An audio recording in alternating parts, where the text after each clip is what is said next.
So now you know a little more about me, probably more than you ever expected that you would. I wanted to mention a few of the highlights again. I mentioned John Dewey experience and education, that some of who we are is all this travel that we've done, our experiences with family.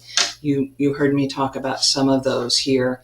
I think it's helpful to try to remove the stigma of manic depression for other people that have it and other similar conditions that are not often talked about.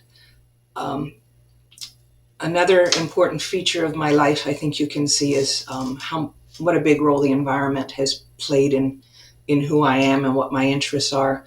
That relates to David Orr, who says all education is environmental education by what we're taught or what we're not taught.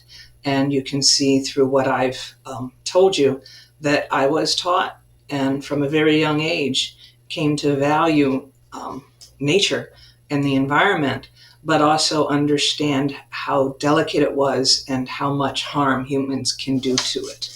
So that part of my environmental education has absolutely shaped who I am and who I've become as a scientist. So that last little bit at Florida Gulf Coast University is about the type of research that I'm doing now, endocrine disruptors, looking at little mosquito fish in local waterways.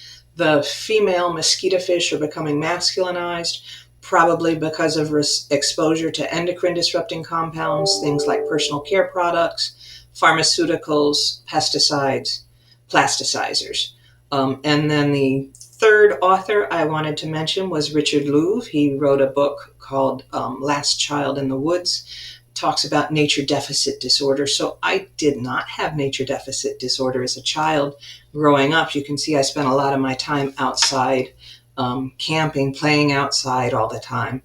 But more recently, as I've become an educator and more mature, I spend way too much time inside. I might go into Whitaker Hall in the morning and spend the entire day out there and not be outside until I'm on my way home.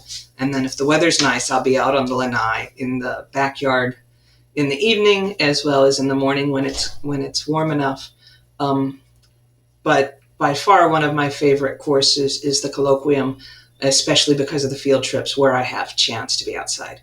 Okay, well, thank you very much, y'all. I hope to meet you and grow with you as we continue down the road.